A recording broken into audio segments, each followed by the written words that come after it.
हनुमान बहुत शक्तिशाली है, लेकिन उनका पूजन इसलिए है कि वो विनम्र बहुत है। जब लक्ष्मण को मूर्छा आई और भगवान ने सोचा कि मेरा ये सबसे बड़ा संकट कौन हर सकता है। देखो भगवान सबके संकट हरते हैं, भगवान के जीवन पे संकट आया तो उन्होंने किसको पुकारा?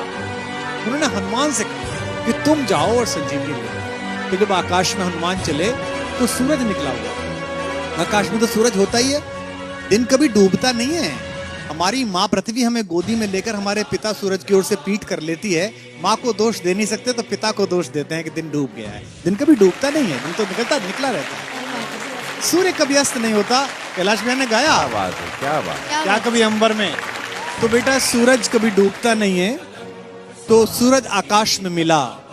और अगर सूरज इधर निकल जाता जहां लक्ष्मण लेटे हुए थे तो भगवान के जीवन का सबसे बड़ा संकट आ जाता।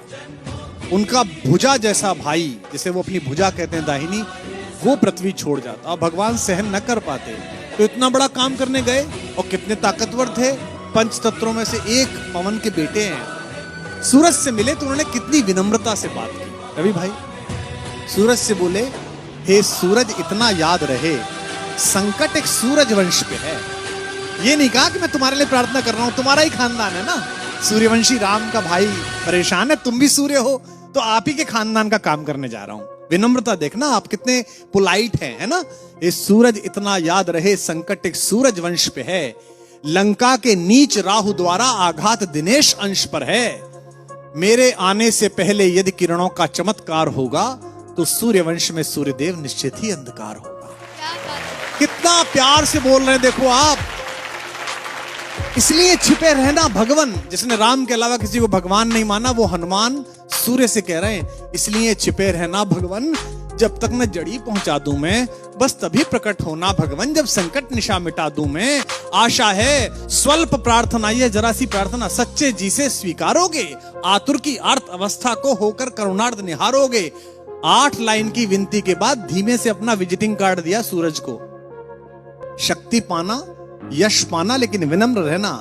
आशा है स्वल्प प्रार्थना ये सच्चे जी से स्वीकारोगे, आतुर की आर्त अवस्था को होकर करुणार्थ निहारोगे। अन्यथा क्षमा करना दिनकर, अंजनी तने से पाला है, बचपन से जान रहे हो तुम हनुमत कितना मतवाला है।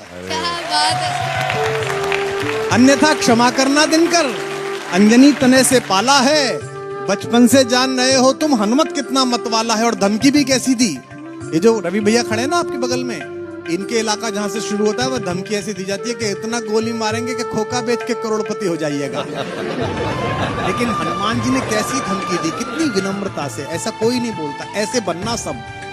आशा है स्वल्प, अन्यथा क्षमा करना दिनकर, अंजनी तने से पाला है, बचपन से जान रहे हो तुम हनुमत कितना मतवाला है। मुख में तुमको धर रखने का फिर वही क्रूर साधन होगा, बंदी मोचन तब होगा जब लक्ष्मण का दुख मोचन होगा।